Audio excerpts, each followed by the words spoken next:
So friends, now we'll go towards the fifth verse. Through these Yoga Sutras, we are listening and trying to understand how we, as the mind, soul, and the physical body, functions and what is required to contain few things of the inside so that we can cherish life.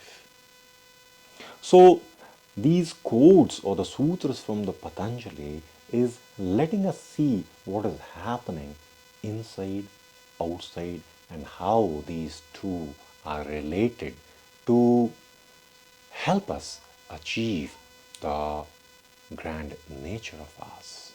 So the fifth sutra is Vrittaya Panchataya Klistah Aklistah.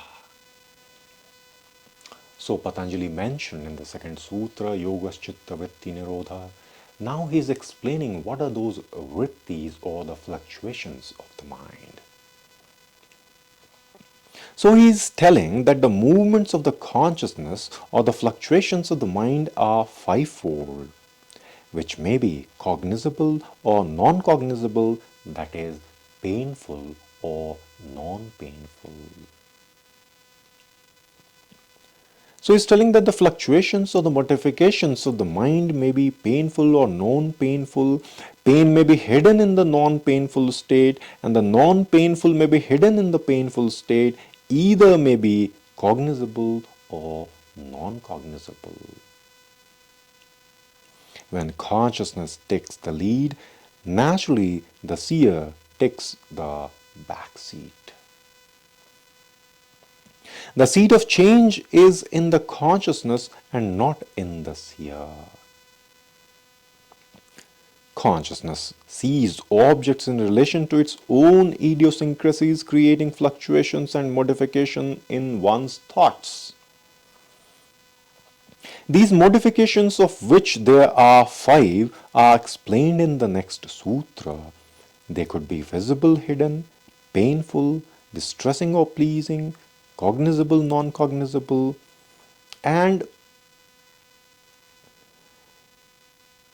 the previous sutra, that the Vritti Sarupi Tratra, explains that a consciousness involves the seer with the object seen by it and invites the five types of fluctuations which can be divided and subdivided almost infinitely. Thoughts, when associated with anguish, are painful, that is Klistah, conditions of the mind and the consciousness. For example, a live coal covered with ash appears to be ash, but if one touches it, it burns the skin at once. Likewise, the moment the skin burned, it becomes cognizable, and as anguish predominates in pain, the pleasing state cannot be identified with it, though it exists side by side. Even highly evolved souls who have reached a certain spiritual height describes a non-painful, blissful state are cautioned by Patanjali. He warns that though the yogi remains free while the virtuous potencies continue to be powerful, the moment they fade away, he has to strive again and a painful end to the attainment of the spiritual pinnacle. Means we need to be attentive all the times to save ourselves from the fluctuations. So the understandable pains and the anguishes needs to be controlled or annihilated by the practice of yoga and immaculate willpower.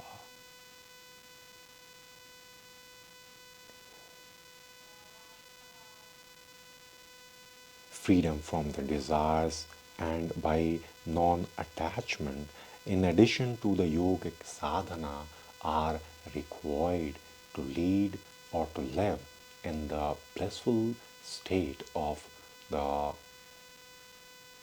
grand human nature.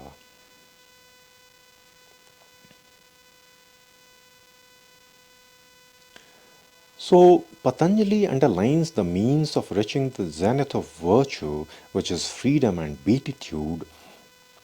The chitta acts as a wheel, while Aklistah and the Klistah states are like the two spokes of the wheel which cause fluctuations and modulations in oneself. The Vrittis in their Klistah and the Aklistah manifestations are not separate, parallel entities, but feed and support each other. For example, the dullness, which is the negative aspect of sleep, supports the wrong perception of the other modulations of consciousness, whereas the positive experience of the sleep, the passive virtuous state experienced immediately on waking when the eye is silent, gives a glimmer of a higher state, encouraging the efforts of the right knowledge and discrimination. If the wheel is at rest, the spokes remain steady and the chitta becomes free from vrittis. So, Patanjali advised us that the modifications or the fluctuations which can happen inside us could be painful or non-painful. That is why great rishis advised us to live in a routine life, disciplined life, where we can choose how we have to live the day so that mind is not free to enter into anything. So to live a right life, we need to be aware all the time so that the unconscious state or the state which can let us move to the imperfection need not be there with us. So the creation and the right intention must always be present in us to save us from this state of pain. This much in this video. We'll go further to see what are those 5 vrittis which leads us to the difficulties in the next video onwards. Thanks for watching and listening.